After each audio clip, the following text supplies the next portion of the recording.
ഒരുപാട് പേര് ചോദിച്ചിട്ടുള്ള ഒരു ചോദ്യമാണ് എന്റെ ചെലവുകൾ എങ്ങനെ ഞാൻ ഹാൻഡിൽ ചെയ്തിട്ടുള്ളത്. നാട്ടിൽ വന്ന് പണിയെടുക്കാതെ നടന്നപ്പോഴും ഒരു വർഷമായിട്ട് ജോലി ഇല്ലാണ്ട് പേയ്മെന്റുകൾ ഹാൻഡിൽ ചെയ്തെന്നുള്ളത്.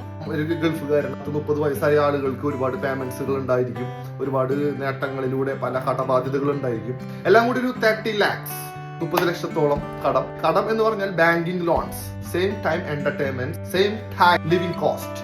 ഒരു മാസത്തെ ജീവിതത്തിൽ വരുന്ന ചെലവുകൾ നമ്മൾ എങ്ങനെ ഹാൻഡിൽ ചെയ്യുന്നു, ഇതൊക്കെ അറിഞ്ഞിരിക്കേണ്ട സംഭവമാണ് അല്ലെ.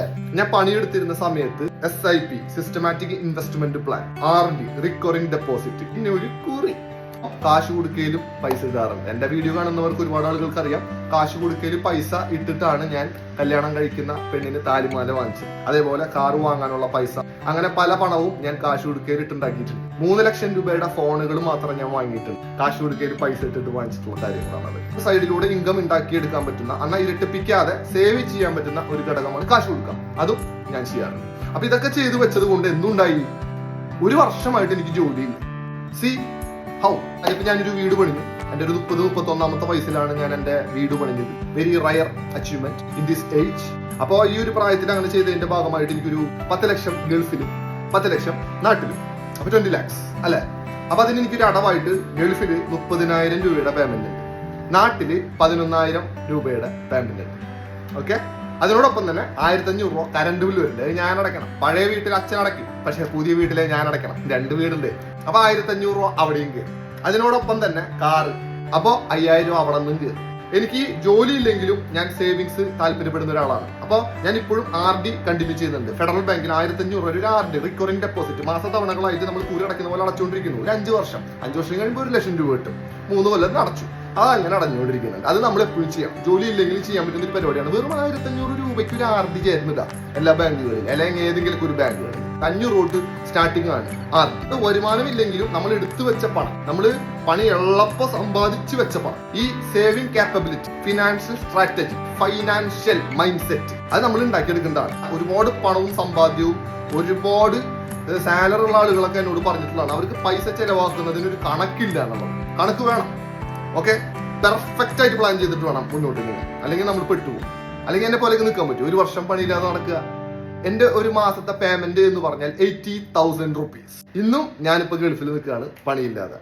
പണി കിട്ടുന്നുണ്ട്, പണിക്ക് പോകുന്നുണ്ട്, പക്ഷെ എനിക്ക് ഇഷ്ടപ്പെടുന്നില്ല, അതുകൊണ്ട് നിർത്തുന്നുണ്ട്. ഇനി എങ്ങനെ അടുത്ത പണിയിലെത്താം എന്നുള്ള വീഡിയോസ്, എങ്ങനെ ഇനി മുന്നോട്ട് ജീവിക്കാം എന്നുള്ള വീഡിയോസ്. ഇത്രയും പൈസ ഞാൻ സ്പെൻഡ് ചെയ്ത് കഴിഞ്ഞു, ഒരു 6-7 ലക്ഷം രൂപ എന്റെ സേവിങ്സിൽ നിന്ന് പോയി കഴിഞ്ഞു. അപ്പോൾ ഇനി എങ്ങനെ എനിക്ക് അത് റീക്ലൈം ചെയ്യാം, അല്ലെങ്കിൽ തിരിച്ചു പിടിക്കാം, ഡബിൾ ഫോർവേഡ് ആയിട്ട് എങ്ങനെ അത് ഏൺ ചെയ്യാം എന്നുള്ള വീഡിയോസുകളും ഞാൻ ഇടുന്നതായിരിക്കും. പണി എടുത്തുകൊണ്ടിരിക്കുമ്പോൾ മാക്സിമം സേവ് ചെയ്യണം. ഇതുപോലെ പല പണി പോയാലോ, പണി നിർത്തി പോണ്ടി വന്നാലോ, നമുക്കൊരു അസുഖം വന്നാലോ, നമുക്ക് ജോലി നിർത്തേണ്ടി വരും. എന്നും ജോലി നമുക്ക് ഉണ്ടാവില്ല സുഹൃത്തുക്കളെ. നിങ്ങൾക്ക് എന്നും ജോലി ഉണ്ടാവും, നിങ്ങൾക്ക് എന്നും ആരോഗ്യം ഉണ്ടാവും ജോലി ചെയ്യാൻ. സേവിങ്സ് വേണം, എന്നെ പോലെ സേവ് ചെയ്യും. അത് നിങ്ങൾ ചോദിക്കും, ഇത്രയും സേവിങ്സ് ഉണ്ട്, അല്ലെങ്കിൽ ഇത്രയും കാര്യങ്ങളുണ്ടെങ്കിൽ ഇത്രയും ഒരു 30 lakhs അല്ലെങ്കിൽ ഒരു 25 lakhs കടമില്ലേ ബ്രോ എന്ന് നിങ്ങൾ ചോദിക്കും. 25 lakhs കടം എനിക്ക് തീർക്കാൻ സാധിക്കും, അതെനിക്ക് അടച്ചു തീർക്കാനും സാധിക്കും. അടയ്ക്കാതെ 1 time സെറ്റിൽമെന്റ് ആയിട്ട് പലതും എനിക്ക് തീർക്കാനും സാധിക്കും. അതാണല്ലോ എന്റെ സമ്പാദ്യം എന്ന് ഞാൻ പറഞ്ഞത്. Note the point. അപ്പൊ ആ ഒരു ഉറപ്പുള്ളത് കൊണ്ടാണ് ഞാൻ തകരാത്തത്. ഓക്കെ, നമ്മുടെ ജീവിതം നശിക്കാത്തത്. നമ്മളെപ്പോഴും സേഫ് സോണിൽ വേണം കളിക്കാൻ. റിസ്ക് എടുത്തിട്ടുള്ള കളികൾ നമ്മൾ കളിക്കരുത്. എനിക്ക് ഇനിയും ഒരു 20 ലക്ഷം ലോൺ കിട്ടും, പക്ഷെ ഞാൻ എടുക്കില്ല. അതെടുത്താ ഞാൻ തീരും, എന്ന വൻമരം വീഴും. അതുകൊണ്ട് ഞാൻ അത് എടുക്കില്ല. അതാണ് ഞാൻ പറഞ്ഞത്, നമ്മൾ കിട്ടുന്നത് മുഴുവൻ വലിച്ചു വാരി എടുക്കരുത്. ലോണുകൾ എന്തായാലും വിറ്റാലോ കുറച്ച് പണിയെടുത്താലോ തീർക്കാൻ പറ്റുന്നതാണോ എങ്കിൽ മാത്രം തലവെക്കാൻ പാടുള്ളൂ. അറിയാത്തവർക്ക് എപ്പോ വേണമെങ്കിലും എനിക്ക് മെസ്സേജ് അയക്കാം, ഞാൻ എല്ലാം പറഞ്ഞു തരും. നമ്മളെല്ലാവർക്കും എല്ലാം പറഞ്ഞു കൊടുക്കും. സെൽഫ്-ഫോബിയായ ഒരു വ്യക്തിയാണ് റാങ്ക്സ് പ്ലാൻ. ഫിനാൻഷ്യൽ സ്ട്രാറ്റജി, പൈസ കാശ് കൊടുക്കലും 2-3 അക്കൗണ്ടുകളിലും. അപ്പൊ ഒരു അക്കൗണ്ടിൽ നിന്ന് മാത്രം നമ്മൾ എടുക്കില്ല. ഞാനത് പണ്ടേ പറഞ്ഞിട്ടുള്ള സ്ട്രാറ്റജിയാണ്. നമ്മൾ എപ്പോഴും ഒരു പൈസ ഒരു അക്കൗണ്ടിൽ ഇട്ട് കഴിഞ്ഞാൽ എല്ലാ ആവശ്യത്തിനും ആ അക്കൗണ്ടിൽ നിന്ന് വലിച്ച് ആ അക്കൗണ്ട് എം ടി ആയി പോകും. എനിക്കൊരു NRI ആൻഡ് ഒരു NRO, വേറെ ബാങ്കിലും ഒരു അക്കൗണ്ട് ഉണ്ട്. അങ്ങനെ 3 അക്കൗണ്ടുകൾ എനിക്കുണ്ട്. സെയിം ടൈം കാശ് കൊടുക്കലും പൈസ ഇടാൻ മറക്കരുത്. കുറി, അതുപോലെ RD, ഇതൊക്കെ ജീവിതത്തിൽ നമ്മളെ സെക്യൂർ ആക്കുന്ന ഘടകങ്ങളാണ്. നമ്മൾ ഒരു സ്ഥലത്തെ പൈസ തീർന്നാൽ മറ്റൊരു സ്ഥലത്ത് നിന്ന് പണം തേടാം. ഓരോ വർഷം ഗ്യാപ്പിലും ഓരോ കുറിയോ RDയോ നമ്മൾ സെറ്റ് ചെയ്യണം. വളരെ ചെറിയ എമൗണ്ട് ആയാലും മതി. വെറും 1,500 രൂപയ്ക്ക് ഞാൻ ചെയ്തിട്ടുള്ള RD 3 വർഷത്തെ അടവ് കഴിഞ്ഞു. 2 വർഷത്തോടു കൂടി 1 ലക്ഷം രൂപ എനിക്ക് റിട്ടേൺ ആയിട്ട് എന്റെ അക്കൗണ്ടിലേക്ക് റീക്രെഡിറ്റ് ആവും. അപ്പൊ ഇങ്ങനെയൊക്കെ നിങ്ങളും ചെയ്യുക. പണിയുള്ളപ്പോ പണം എടുത്തു വെക്കുക. പല രീതികളിൽ, പല മാർഗങ്ങളിൽ പണം എടുത്തു വെക്കുക. ആ പണമാണ് നമുക്ക് ഉണ്ടാവുള്ളൂ. ഒരു കൂട്ടുകാരും നമ്മളെ ഉണ്ടാവില്ല സഹായിക്കാനായിട്ട്, ഒരു വീട്ടുകാരും ഉണ്ടാവില്ല നമ്മളെ സഹായിക്കാനായിട്ട്. നമ്മൾ മാത്രമേ നമുക്ക് ഉണ്ടാവുള്ളൂ സഹായിക്കാനായിട്ട്. നാളെ നമുക്ക് വയ്യാണ്ടായാൽ ഈ ജോലി നമുക്ക് തുടരാൻ പറ്റുമോ? ഈ ജോലിയുള്ള നിങ്ങൾക്കൊക്കെ പിന്നെ ഒരു ജോലി ചെയ്യാൻ പറ്റുമോ? ഇല്ല. നമ്മൾ എന്ത് ചെയ്യും? നമുക്കൊരു സ്ഥിര വരുമാനം വേണ്ട. നമ്മൾ എങ്ങനെ മുന്നോട്ട് പോകും? നമ്മുടെ സേവിങ്സ് കൊണ്ട് എന്തെങ്കിലും നമുക്ക് ചെയ്തിട്ട് കഴിഞ്ഞാൽ അതിൽ നിന്ന് വരുമാനം വന്നു കഴിഞ്ഞാൽ തട്ടി മുട്ടിയും കഞ്ഞി കുടിച്ച് നാട്ടിൽ ജീവിച്ചു പോകാൻ പറ്റും.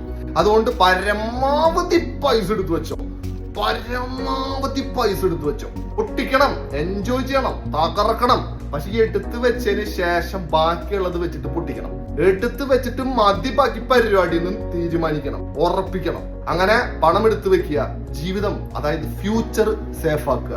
കുറച്ച് കാര്യങ്ങളൊക്കെ ഞാൻ എന്റെ പറഞ്ഞില്ലേ. ഇത്രയും പേയ്മെന്റ് ഞാൻ ഹാൻഡിൽ ചെയ്യുന്നുണ്ടെങ്കിൽ, without job 1 year 80,000 per month ഞാൻ ഹാൻഡിൽ ചെയ്യുന്നുണ്ടെങ്കിൽ ഇനിയും എനിക്ക് എന്ത് ജോലി കിട്ടുന്ന അറിയില്ല. അതും ഞാൻ ഹാൻഡിൽ ചെയ്യേണ്ട. ഫിനാൻഷ്യൽ മാനേജ്മെന്റ് ഉണ്ടാക്കിയെടുക്കുക.